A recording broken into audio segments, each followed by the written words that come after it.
Di itinanggi ng militar na maaaring diversionary tactic ang ginawang pag-atake ng Bangsamoro Islamic Freedom Fighters o BIFF sa isang Citizens Armed Forces Geographical Unit o CAFGU outpost sa Pigkawayan, Cotabato kaninang madaling araw. Lalo na't isa ang BIFF sa mga nagpahayag ng pagsuporta sa ISIS at nakikipagsanib sa Maute terrorist group. Batay sa ulat, sinubukang pasukin ng BIFF ang outpost na malapit sa isang paaralan, subalit agad na nakatugon ang puwersa ng pamahalaan. Sa pag-atras ng BIFF, ginamit nitong pananggalang ang nasa 5 sibilyan. Ipinahayag ng militar na di ito spillover na nangyayaring kaguluhan sa Marawi City at di rin ito naniniwalang makapaglulunsad ng malaking paglusob ang teroristang grupo sa ibang lugar sa Mindanao. They were just trying to harass a BPAT outpost. But in the process, they were surprised because we reacted quickly and the BPAT outpost was prepared for their coming. Kaya sila umatras kagad. Kaya nga, near resolution na to eh. So, by and large, these harassments have been ongoing even before this Marawi incident.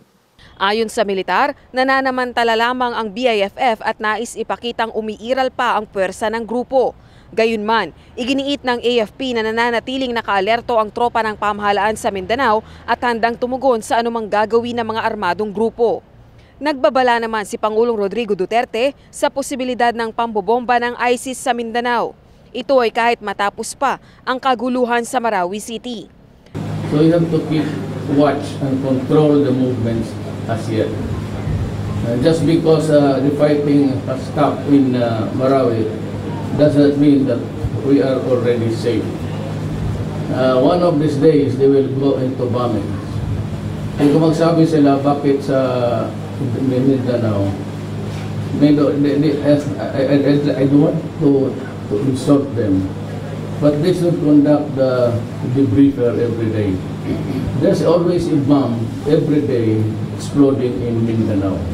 Kasabay nito ay sinabi ng Pangulong nakatakda itong makipag-usap kay Indonesian President Joko Widodo hinggil sa isyu ng seguridad sa bansa. Rosa Licoz, UNTV News and Rescue, Malacanang.